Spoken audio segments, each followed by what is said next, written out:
Sadly, the issue of bullying, particularly cyberbullying, has risen to the fore in the last year, largely due to several attributed suicides of young Irish girls. According to our next guest, cyber expert Paul C. Dwyer, restricting your child's internet access will not prevent bullying. Paul has set up a website to combat the problem, and he joins us now with his stepdaughter, 15-year-old Ava Reihill. A very good morning to you both. Paul, a lot of parents watching this morning will be particularly interested in this because cyberbullying is really, there's a lot of it going on. What can your website do to allay parents' fears or give them advice about what they can do if their child is in that situation?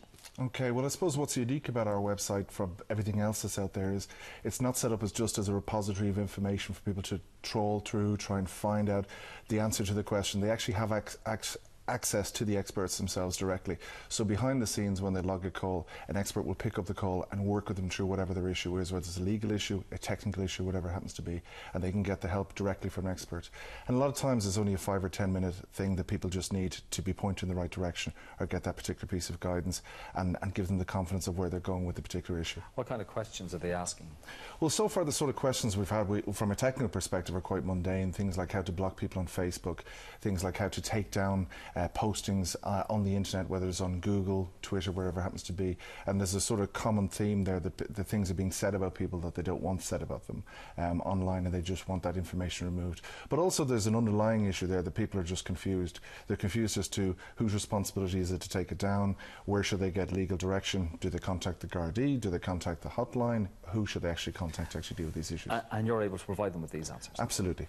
Okay, and in some cases they will get an instant answer, in other cases what would happen? Well, depending on the query, the way the system works is if it's a frequently asked question or something's been asked before, it will produce the answer for them there and then. The second option is that they can actually deal with an online operator, an expert behind the scenes. They can actually deal with them and chat with them online in a secure way, in a secure channel. And the third way is that they actually take the request, that goes into a holding queue, and then is answered by the expert if it's something more detailed, or we need to ask maybe questions to clarify the actual situation. So, in respect, you're also doing this because, of course, your stepdad to Sure. Ava, yeah, and absolutely. you're doing this out of a paternal worry. Sure, absolutely. I mean, what parent wouldn't be worried about their children if they pick up any newspaper these days and they read these stories in the media, the cluster of cyber-related suicides, the statistics even from the States, 19,000 cyber-related suicides a year. So you work that down to Ireland, we're going to talk about 200 or 300 as an acceptable figure per year. Absolutely no way. And as somebody that works in cybersecurity, a lot of people will come to me on a personal level, but also on the industry level, and say, well, look, what should we be doing about this?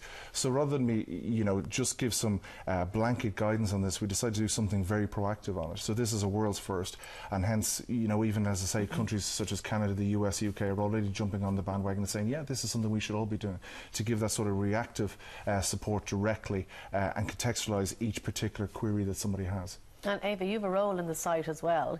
You're answering questions for teenagers. Yeah.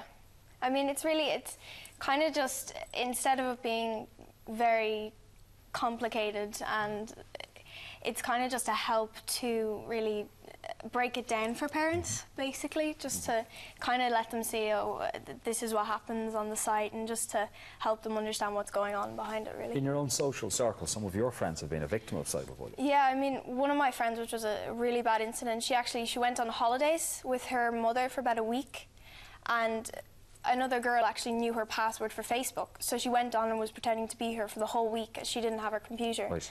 And was saying terrible things about her family situations and school and her parents. And then when she got back, it was more girls just joining in, and she was so upset. It was about 12, 13 girls, and yeah. It was terrible because, I mean, she was coming over crying, This is referred to as bullying by proxy?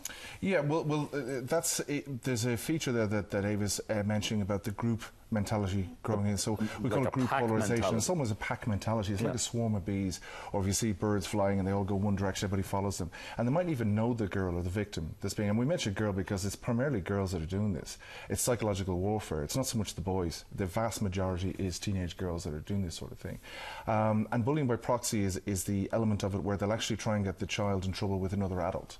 So they may log in as that child and then say something terrible about another adult, whether it's a teacher or another parent or something else, and get them in trouble with that adult. And it's very difficult then maybe sometimes for the adults to understand it wasn't that child that said that, that it was somebody else logging in as them, or somebody had taken their Facebook account, or what's known as fraping, where they'd actually taken over their Facebook account and used it on that side. Yeah, how easy is it to get this information off Facebook and, you know, rectify the situation? Well, all of the major providers actually provide a good service in relation to takedown requests. So whether you're Google, Facebook, or whatever, as long as you follow the protocol, these things can be taken down. But there is a protocol to be followed, because otherwise I could pretend to be Martin and try and take down things about Martin and so on like that. So there has to be a protocol that is followed to do this. But it's more important, depending on the type of information that's put up there, how evidence may be gathered, if it's something that might have a criminal nature, so on like that, or if it's just a one-off thing, how it's handled. So we've come up with sort of 3 golden rules, which is SCB. So it's to stop, don't do anything, don't react, because that's actually putting fuel on the fire.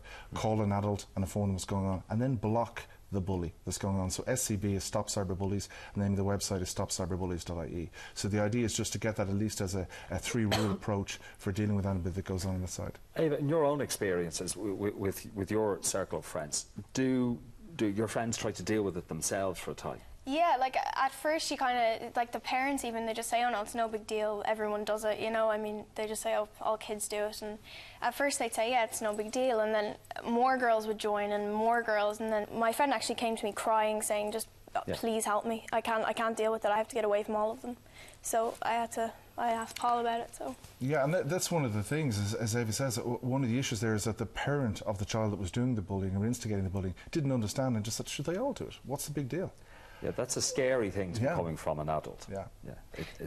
Is this service free to parents? It's absolutely free. It's put together by an organisation which I lead called the ICTTF, and it's a not-for-profit organisation, so there's no commercial model. It's really just about trying to help Irish parents and guardians in a proactive way actually get the advice they need. I mean, especially as I was mentioned to Martin earlier about some of these apps that are out there. I mean, there's an app called Snapchat, which effectively allows teenagers, or designed to allow teenagers to do this sexting, or send naked pictures of themselves or provocative pictures of themselves, and they're meant to disappear.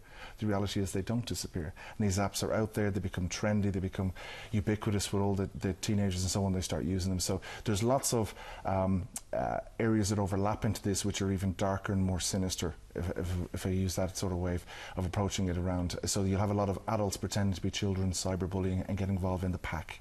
So what would you say to parents watching this morning if they're worried that their child has a problem?